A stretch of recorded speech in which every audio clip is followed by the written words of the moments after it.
The U.S. Open is designed to be the ultimate test of a golfer's skill. Its unforgiving roughs, lightning-fast greens, and narrow fairways humble the best of players. When play starts tomorrow at the Bethpage Black Course in Farmingdale, Long Island, all eyes will be on Tiger Woods to see if he can regain his winning form. Here to help us size up the action, Jim Nantz. For nearly 25 years, he has been one of America's preeminent broadcasters at CBS Sports. And Jaime Diaz is a senior writer for Golf Digest and Golf World magazine, and as Jim just said to me, the most respected golf writer there is out there. Let me start with this. You met his father. Yes. And you were touched that he remembered it. Here is a picture. Just always by my side, the healing gift of a father's love. Describe these photographs. This is, I think, a great example of the love that we have in our family. And my sister, unfortunately, is not in that shot, but my mother and sister were heroes. Really, for 13 years, my dad suffered from Alzheimer's. As you know, it doesn't get better. It only gets worse day by day, incrementally. And, boy, they looked after him for a long time. This is going to be my first Father's Day without him this year. He died? June 28th, shortly after I paid a visit to you to talk about the hardcover book, Always by My Side. And I knew at the time we were in a race against time, and we were near the end, and that's why it was so urgent on my part.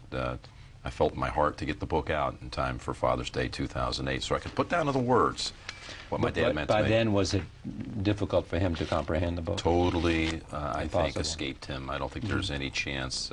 I can hope. I could only wish that he would have been able to see how many lives he's touched and how much he inspired people, because I have the written proof. I have thousands of letters based on the people who responded to this book. All about my father. Who knew him? No, contact? no, Or just was inspired by his story? Total strangers who just wanted me to know how much they appreciated the great, wholesome values that my father espoused in his everyday life.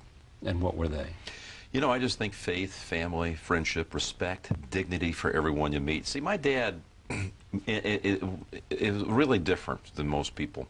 Unfortunately, we now get a little bit conditioned to where we look at people with a little cynicism, and sometimes you look through a lens of sarcasm. My dad looked at life through a prism of optimism. He would meet you and he would believe in you. That's why when Jaime said he met my father, he remembered it. It's because my father just exuded this joy in everything that he did.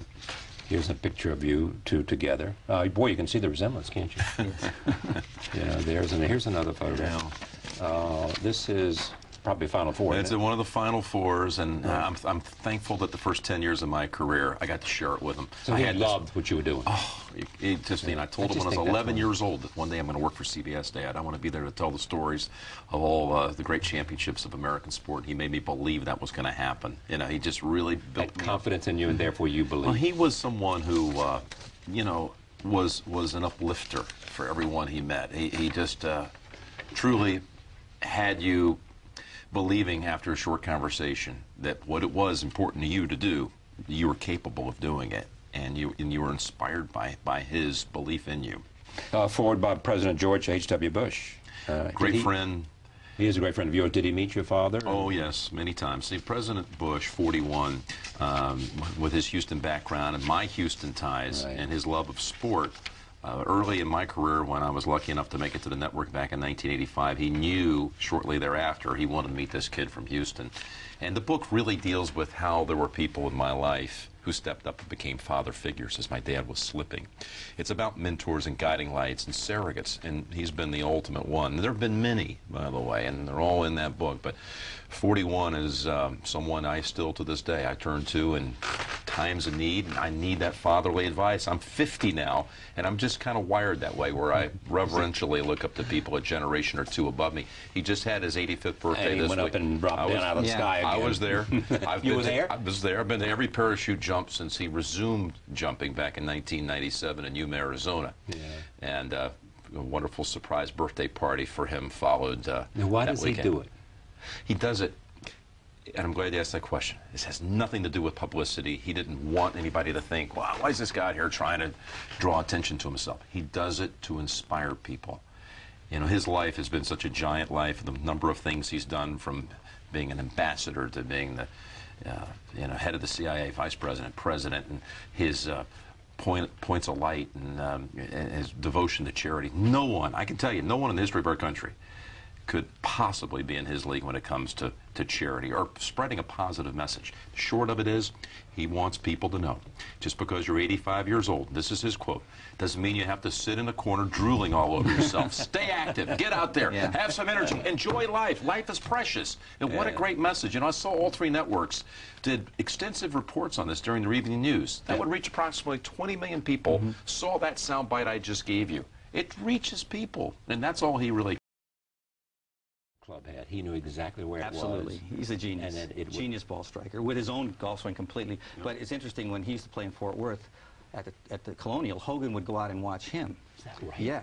And that's one of the proudest things in Trevino's whole life, is that there was Hogan. But they had a nice bond, but it was like, you know, at the very mountaintop of ball striking, those two guys could kind of hang. You know, one of the things, I lived in Fort Worth, Texas, when Ben Hogan was alive, and didn't have any great obsession about golf as I'm pathetically now. But I could have, because I had friends and friends, I could have gone over and at least said hello to him. Yeah. At the Colonial. When he got frozen. Yeah, exactly. But I never did, and I always regretted it. Because I would love to have had a conversation with Ben Hogan. It would have been wonderful to have him on this show. Exactly. Because, the principles of life, the recovery, what you just said, the purity of the game, I mean, all the pursuit of perfection. Yes. A driven man. Exactly that. And then, I mean, he had a successful company. Yeah. You know, he wrote a successful book. He did it. He did a lot of things. Everything he did, he did well. Right. And Jim, colleague Kevin Turi, probably the best interview with him. That was an Oh, God, I'd love to see yeah, one. That's on YouTube. Yeah. He did, one of the last ever. Of course, Kenny was mentored by, I don't know how he ever pulled this off, but both by Ben Hogan and by Byron Nelson. Yeah. And it showed in Ken Venturi's swing, too. Yeah, it's just absolute pureness. It's a shame that you weren't so sociable at that time, Charlie. No, you didn't love the game of golf? I didn't even know the game. And Ben was so friendly, he would have welcomed you. I know about that. No, but I suspect I would have been able to I suspect you had the gift. Yeah. You could do that. Yeah. You could have broken through. Yeah. So, Sergio. Yes. Sergio. Wow. Why can't Sergio win the big ones? Can't make a putt from here to the end of the table when he has to. And that's the problem. That's it, yes. It's as simple. He's an emotional guy, too. But a good ball striker. He's come close though the last 2 years. I'll say this. He's coming in here under the radar.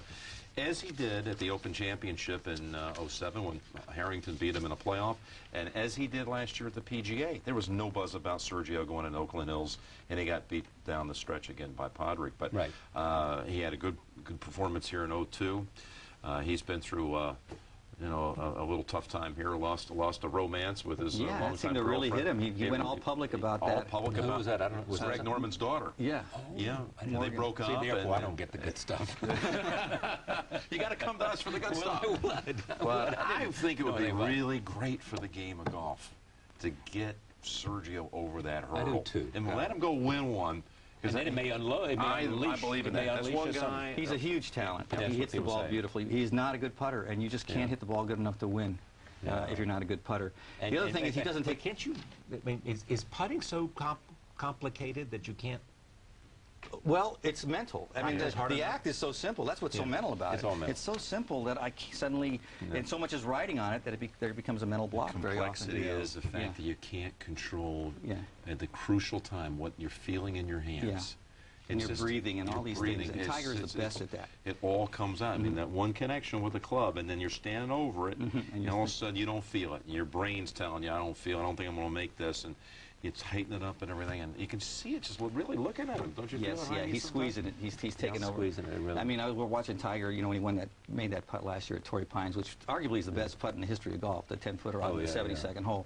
And why is it arguably the best putt in golf? Well, because the 10-footer is, you can make a 10-footer. Well, there are others too, by the way. Oh, absolutely, it's arguable. I'm not saying. Bobby Jones, 29 wing foot, 12-footer, side hiller. Had to have it playoff. to get into a playoff. It was everything to lose. Everything to lose, because that whole week he had given himself up, his body up, basically. And if he doesn't make it, he finishes second, and second to him at this point in a major means absolutely nothing. So it was everything riding on it, and he pulled it off. That's what he does. He just captures the moment better than anybody. But he does it by relaxing. He does it by just focusing on nothing but the execution of that. He wasn't thinking about what this all means, none of that. He's the best at that. That's what they all envy the most, don't you think? I think that they all would love to have that moment of calmness and be able to channel that. And I don't know that anyone, I don't think I've ever seen anyone who could do that. That might be his greatest gift of all, really, when you get right down to it. I've watched him on the putting green before majors, just putting one-handed with his right hand, feeling it. Eyes are shut. And it's just getting the feel of the club head connecting. It's this whole Zen thing or whatever. He's definitely into some real deep spiritual thinking, and that whole process has come through for him at the most pivotal times, and never more so than he did a year ago.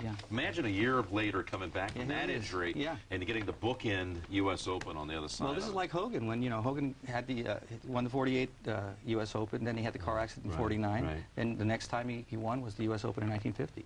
I know. So obviously Hogan's accident was much more extreme, but it's still a huge comeback. I could talk about this all night. You're a golf nut, turns out. Don't we love the fact we have Charlie Rose? Rose likes golf. It's great. It's wonderful. It's good. Really. And so how is your game, big guy? Well, it's what? It's much better from 20 feet above the 18th green talking about it than it is being down on the green. No. You played college with very stylish. Did he play with couples? Very stylish. Yeah, they played with friend couples. The lots expected. They were on the team together. Let's stop this. It's ruined me. And people, you see, that very comment is why no one gets to see me play. I won't come out of the dark. Oh, I assume you're out there playing with the pros on Monday morning. You're there, back of the range, and you're saying to them, "If only I hadn't gone into broadcasting, I'd be here with you guys." It's ridiculous. I can't make a part of these days. Is that right? It's true. Well, you're going to find out this summer, maybe. Yeah, that'd be nice. That I can't make a part? No, I'm already there. I'm a 12 handicap right now, Charlie. So we may meet. I'm not even playing up to that. We may meet. That was 30 years ago, by the way. We may meet. So let's do it. All right. How's your game? My game is, I live down in North Carolina, and it's very easy golf down there. North Carolina. I know you do. In Hendersonville, right? Yeah, no, Henderson. Henderson, excuse me, yeah. And you know who lives in Hendersonville? Tom Fazio. Tom Fazio. Yes. And it's very easy golf down there. I play in the evenings. It's nice therapy, and my game's, I got to say, it's good. We've played, and you just tell by listening to Jaime how he really understands the swing technically. I know. What the Tiger gave him, that's a credit. Tiger said, famously, I mentioned this the last time you were on the show. Tiger said, look, why do you keep asking me to talk about this? Jaime gets it, and just go read what he says. Well, that's what got him off the hook. It was very nice. It was expedient for him. But I'm learning that, the less you think about golf swing and think more about target. And I think that's Is that right? That's the way teaching's going. I think more about swing now. Yeah, because you're obsessed with the game right now. That's my problem. But as you get... But you think about swing? Yeah, every swing's a new experiment. And I'm not thinking about... I'm experimenting. I'm just trying to... No, okay. I'm always thinking about, all right, don't whip it to the inside here. Are you serious? No, I used to when I played when I was a kid. I just played. Well, that's what you want to recapture. Oh, only about 30 per swing. That's what you want to recapture. When you talk to these pros, you ask them what they're thinking about. They're thinking about target. They're thinking about the shape of the shot. They're into the shot. They're not into the swing, if they're thinking correctly. So that's a lesson for us. Gosh, I wish I could come out there with you guys. That'd be great. Well, why can't we? Well, I have a job. It's great to have you back. Thank you very much. We dedicate this segment to Jim Nantz's father. Oh, thank you. God bless you for that. This book, Always by My Side, The Healing Gift. The idea of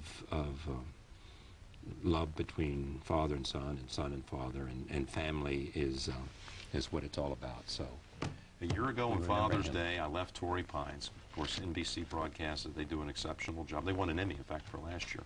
And I got to watch on Father's Day. My dad was down to his last days. We were holding vigil.